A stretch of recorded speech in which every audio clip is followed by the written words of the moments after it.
Welcome back to മഞ്ഞുപോലൊരു family vlogs. മഞ്ഞുപോലൊരു ഫാമിലിയുടെ ഏറ്റവും പുതിയൊരു ട്രാവൽ വീഡിയോയിലേക്ക് എല്ലാ മുത്തുമണികൾക്കും സ്വാഗതം കേട്ടോ. ഗുഡ് മോർണിംഗ് ഗൈസ്, ഞാൻ നിങ്ങളുടെ സ്വന്തം ജീനയാണ്.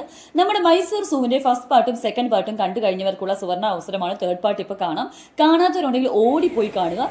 ചാനൽ ആദ്യമായിട്ട് കാണുന്നവരാണെങ്കിൽ നമ്മുടെ വീഡിയോ ഫുള്ളായി കണ്ട ശേഷം ചാനൽ ഒന്ന് സബ്സ്ക്രൈബ് ചെയ്യുക, ബെൽ ബട്ടണിൽ ഓൾ ക്ലിക്ക് ചെയ്യാൻ മറക്കല്ലേ കേട്ടോ. അപ്പോൾ നമ്മുടെ ഈ മൈസൂർ സൂവിനെ പറ്റിയുള്ള ഒരു ചരിത്രം ഞാൻ നിങ്ങൾക്ക് പറഞ്ഞു തരട്ടെ. നമ്മളെ എപ്പോഴും ഹെൽപ്പ് ചെയ്യുന്ന ആരാണ്? നമ്മുടെ വിക്കിപീഡിയ. അപ്പോൾ വിക്കിപീഡിയ എന്നുള്ള ഇൻഫർമേഷൻ തന്നെയാണ് ഞാൻ നിങ്ങളിലേക്ക് പാസ് ചെയ്യുന്നത് കേട്ടോ. ഓക്കെ, അപ്പോൾ കേട്ടോളൂ. ശ്രീ ചാമരാജേന്ദ്ര സുവോളജിക്കൽ ഗാർഡൻസ് എന്നറിയപ്പെടുന്ന മൈസൂർ മൃഗശാല തെക്കേ ഇന്ത്യൻ നഗരമായ കർണാടകയിലെ മൈസൂരുവിൽ സ്ഥിതി ചെയ്യുന്ന സുവോളജിക്കൽ ഗാർഡനുകളുടെയും അനിമൽ പാർക്കിന്റെയും സംയോജനമാണ്.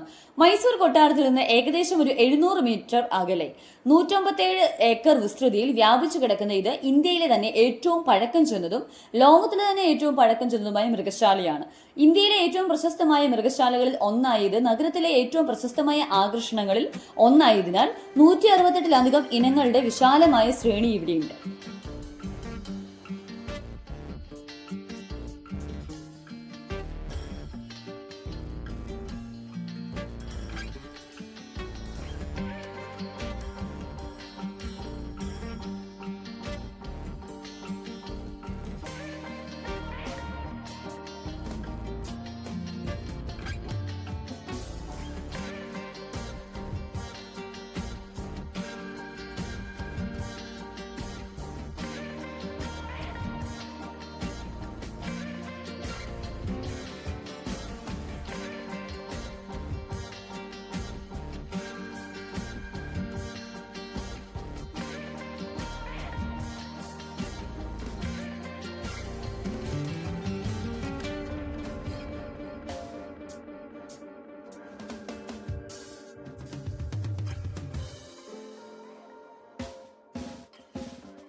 എല്ലാവരും പാമ്പുകളെയൊക്കെ കണ്ട് ഞെട്ടിത്തെറിച്ചിരിക്കുകയാണ് കേസ്. ആരും പേടിക്കണ്ട കേട്ടോ, ഞാൻ ബാക്കി ചരിത്രം നിങ്ങൾക്ക് പറഞ്ഞു തരാം.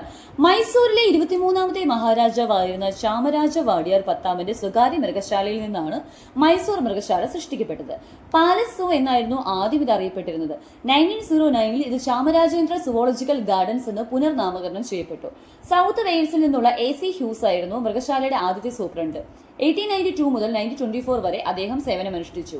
Hughes, Sir Mirza Ismail, GH കുംബ്രികൾ എന്നിവർ മൃഗശാലയെ പുനർനിർമ്മിക്കുന്നതിനും ആധുനികവും പ്രകൃതിദത്തവുമായ ചുറ്റുപാടുകൾ ഉപയോഗിച്ച് അത് നവീകരിക്കുന്നതിനും വേണ്ടി പ്രവർത്തിച്ചു. 1948-ൽ മൃഗശാലയുടെ നടത്തിപ്പ് മൈസൂർ സർക്കാരിന്റെ പാർക്കുകളുടെയും ഉദ്യാനങ്ങളുടെയും വകുപ്പിന് കൈമാറി. ആദ്യ മൃഗശാല 50 ഏക്കർ കൂടി വികസിപ്പിച്ചു. പിന്നീട് കരഞ്ചി ടാങ്ക് ഏറ്റെടുത്തുകൊണ്ട് 150 ഏക്കർ കൂടി വിസ്തൃതിയിൽ അത് വികസിപ്പിച്ചെടുത്തു. പക്ഷികൾക്കുള്ള ഒരു കൃത്രിമ ദ്വീപ് ഇവിടെ സൃഷ്ടിച്ചു. 1972 മൃഗശാലയെ വനം വകുപ്പിനും പിന്നീട് 1979 കർണാടക സൂ അതോറിറ്റിക്കും കൈമാറി. ഇത് ഇന്ത്യയിലെ തന്നെ ആദ്യത്തെ മൃഗശാല കൈകാര്യം ചെയ്യുന്ന സ്വയംഭരണ സ്ഥാപനമായിരുന്നു. 1992 മൃഗശാല 100 വർഷം പൂർത്തിയാക്കി. 1990-ലും 91-ലും ശതാബ്ദി ആഘോഷങ്ങൾ നടന്നു. ശതാബ്ദി ആഘോഷവേളയിൽ പ്രവേശന കവാടത്തിന് നവീകരണം, പരിഷ്കരണം, ആശുപത്രി കെട്ടിടം, വാക്ക് ത്രൂ ഉരകങ്ങൾ തുടങ്ങിയ വിവിധ വികസന പദ്ധതികൾ ആരംഭിച്ചു. ചാമരാജ വാടിയാർ പത്താമന്റെ പ്രതിമ അനാച്ഛാദനം ചെയ്തു. മൃഗശാലയുടെ ലോഗോ, ശതാബ്ദി സുവർണീർ, സാഹിത്യത്തിന്റെയും ലഘുരേഖകളുടെയും പ്രസിദ്ധീകരണം, വിവിധ മത്സരങ്ങൾ നടത്തൽ എന്നിവ അതിനൊപ്പം ഒരു ഡോക്യുമെന്ററി ഫിലിം തയ്യാറാക്കൽ ഒക്കെ മറ്റു പ്രധാന സവിശേഷതകളായിരുന്നു. നമ്മുടെ മൈസൂർ സൂവിന് കുറച്ച് ലക്ഷ്യങ്ങളൊക്കെ ഉണ്ട് ഗൈസ്. സംരക്ഷണ വിദ്യാഭ്യാസം, സംരക്ഷണ പ്രജനനം, ഗവേഷണം, ഡോക്യുമെന്റേഷൻ പഠനം, വന്യമൃഗങ്ങളുടെയും പക്ഷികളുടെയും രക്ഷയും പുനരധിവാസവും, പൊതുജന സന്ദർശകർക്കും വിനോദസഞ്ചാരികൾക്കും നാട്ടുകാർക്കും വിനോദവും വിദ്യാഭ്യാസവും. പ്രധാനമായും പ്രവേശന ഫീസ് അടിസ്ഥാനമാക്കിയാണ് ധനസഹായം നൽകുന്നതെങ്കിലും 2000-ന്റെ തുടക്കത്തിൽ അവതരിപ്പിച്ച ദത്തെടുക്കൽ പദ്ധതി വിജയകരമായിരുന്നു. സെലിബ്രിറ്റികൾ, സ്ഥാപനങ്ങൾ, മൃഗസ്നേഹികൾ, മൃഗശാലയിലെ വിവിധ ക്ലബ്ബുകളിലെ സന്നദ്ധ പ്രവർത്തകർ എന്നിവർ മൃഗശാല നിവാസികളുടെ ക്ഷേമത്തിനായി നേരിട്ട് സംഭാവന നൽകിയിട്ടുണ്ട്. സി ഗൈസ്, ഈ ഇൻഫർമേഷൻസ് ഒക്കെ ഞാൻ നിങ്ങളുടെ മുമ്പിൽ പാസ് ചെയ്യുമ്പോൾ തന്നെ ഞാൻ വീണ്ടും പറയാണ്, നമ്മുടെ വിക്കിപീഡിയയുടെ ഉള്ളിൽ നിന്ന് കിട്ടിയിട്ടുള്ള ഇൻഫർമേഷൻസ് ആണ് ഞാൻ പാസ് ചെയ്തിരിക്കുന്നത്. എന്തെങ്കിലുമൊക്കെ ചേഞ്ചസ് ഉണ്ടോ എന്നുള്ളത് നമുക്കറിയില്ല. എന്തെങ്കിലും കൂടുതലായിട്ട് കാര്യങ്ങൾ അറിയാവുന്നവരുണ്ടെങ്കിൽ നമ്മുടെ വീഡിയോയുടെ താഴെ കമന്റ് ചെയ്യാൻ മറക്കണ്ട കേട്ടോ.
പ്രിയപ്പെട്ടവരെ, അപ്പോൾ നമ്മുടെ മൈസൂർ സൂവിൻ്റെ കാഴ്ചകളൊക്കെ നിങ്ങൾക്ക് എല്ലാവർക്കും ഇഷ്ടമായി ഞാൻ വിശ്വസിക്കുകയാണ് കേട്ടോ.